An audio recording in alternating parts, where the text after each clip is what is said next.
بسم اللہ الرحمن الرحیم۔ السلام علیکم، میں ہوں محمد مغل۔ حال ہی میں انڈیا میں رولنگ پارٹی بی جے پی کی ترجمان نپر شرما نے میڈیا پر ایک ڈیبیٹ کے دوران نبی کریم صلی اللہ علیہ وسلم کی شان میں حضرت عائشہ رضی اللہ عنہا سے متعلق بدترین گستاخی کی ہے، اور لوگوں میں صرف اتنی ہی بات پھیلی ہوئی ہے کہ اس نے صرف نبی کریم صلی اللہ علیہ وسلم کی شان اقدس میں گستاخی کی ہے، بلکہ اس نے قرآن کریم پر بھی ایک اعتراض اٹھایا اور اس میں سے سائنٹیفک ایرر بھی استغفر اللہ نکالنے کی کوشش کی ہے کہ تمہارے قرآن میں ہے کہ زمین چپٹی ہے، فلیٹ ہے، جبکہ سائنس سے ثابت ہے کہ زمین گول ہے۔ اور نپر شرما نے حوالہ دیا سورہ غاشیہ کی آیت نمبر 20 کا،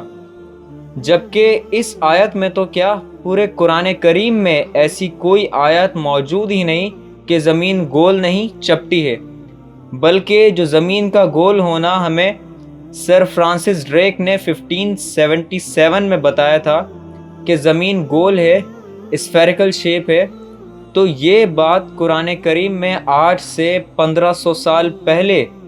سورہ نازعات کی آیت نمبر 30 میں موجود ہے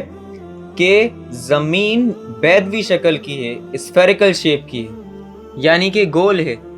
اور اس سارے معاملے میں عرب ورلڈ کی طرف سے بہت سخت رد عمل سامنے آ رہا ہے، اور سعودی عرب، کویت، بحرین، قطر سمیت تمام ممالک میں اسٹورز پر انڈین پروڈکٹس کا بائیکاٹ کر دیا گیا ہے، اور جب تک ان کو پنشمنٹ نہیں ملتی، عرب ورلڈ کا کہنا ہے کہ ہم یہ بائیکاٹ جاری رکھیں گے۔ پھر اس کے بعد مودی نے عربوں کے ڈر سے اس کو فارغ بھی کر دیا ہے، عہدے سے ہٹا دیا ہے،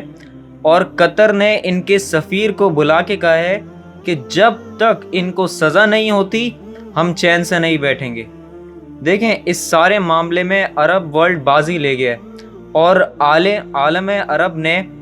کام یہ کیا ہے کہ انہوں نے جتنے بھی انڈینز کو نوکریاں دی ہیں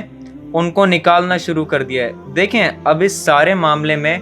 جو بیرونی ممالک میں جو انڈینز موجود ہیں ان کا اس گستاخی سے کوئی تعلق نہیں ہے، اور جو دوسرے ممالک میں انڈینز کے ساتھ مسلمان رہتے ہیں وہ اس بات سے واقف ہے کہ انڈین ان کے ساتھ کتنا اچھا سلوک رکھتے ہیں، لیکن جو انڈیا میں موجود انتہا پسند طبقہ ہے ان کے کرتوت کی سزا دوسرے ممالک میں بیٹھے ہوئے انڈینز کو بھگتنا پڑ رہی ہے۔ اور ان لوگ کا کہنا یہ ہے کہ چونکہ گستاخی تمہارے پرائم منسٹر نے کی ہے، اس لیے ہمارا ضمیر گوارا نہیں کرتا کہ تم لوگوں کو ہم اپنے ملک میں رکھیں۔ اور انڈیا میں کہا یہ جا رہا ہے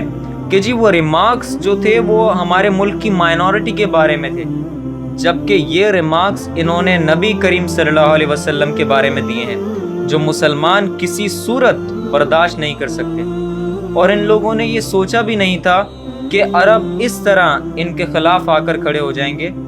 اور دیکھیں، ایک چیز سمجھیں، ہم میں بہت برائیاں ہو سکتی ہیں، ہم میں کئی فرقے ہیں جس کی وجہ سے پوری امت میں درار پڑی ہوئی ہے، لیکن جب نبی کریم صلی اللہ علیہ وسلم کی حرمت کا معاملہ آتا ہے تو تمام مسلمان ایک ہو جاتے ہیں۔ اب اس ساری صورتحال میں ایک عام مسلمان اپنا کیا کردار ادا کر سکتا ہے؟ دیکھیں، بجائے اس کے